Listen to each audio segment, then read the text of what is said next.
Hey everybody, just wanted to share a few more thoughts about what we can do to help homeless in our area.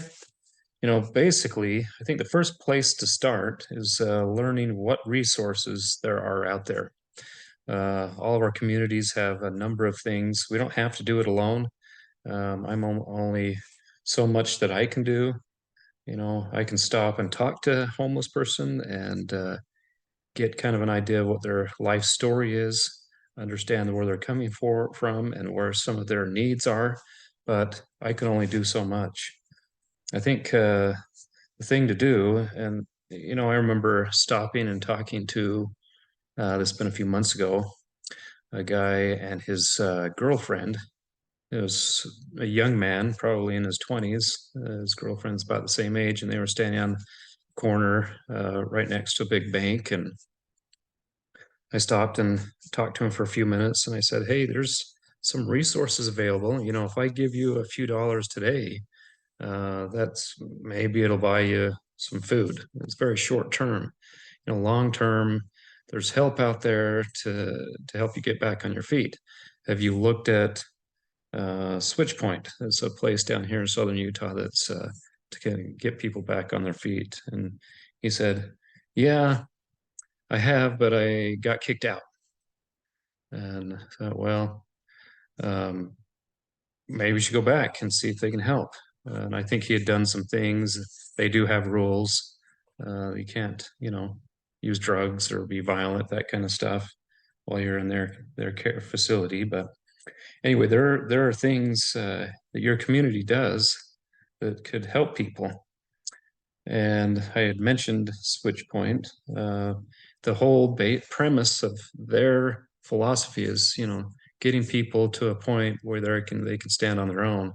SwitchPoint meaning, if you look at some of the mechanisms that even a train uses to direct them into a different path, just one small pull of a lever can change that train's direction, switch someone from a very different path to a much better path. So that's kind of the premise behind their name.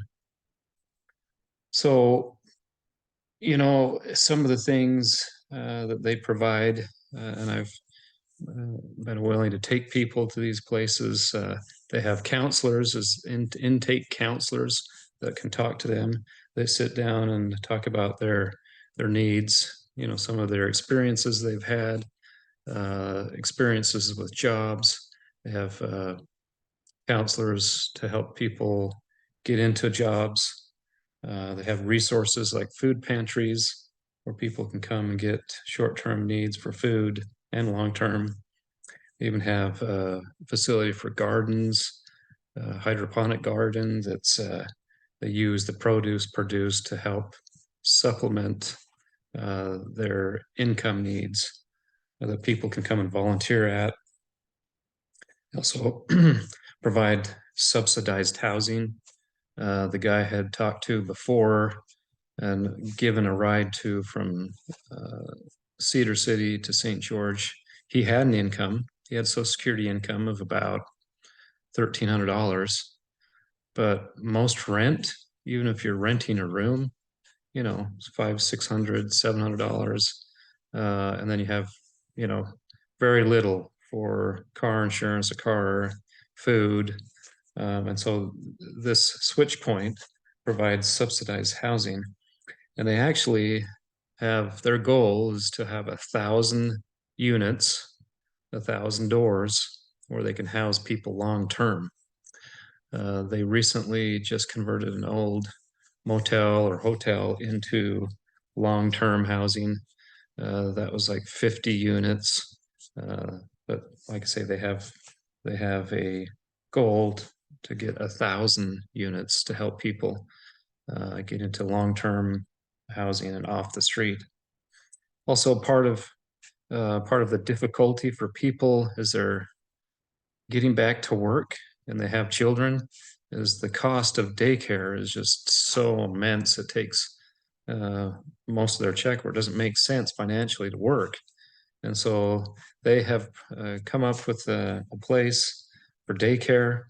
that's also subsidized to help those people that can get back on their feet. So all of these resources, it's good to know these things as you go and talk to people. It's almost like you're armed with some information so that you can help long term. Yes, it's good to stop and talk to them and help them short term, but what can we do long term to get them back on their feet? Um,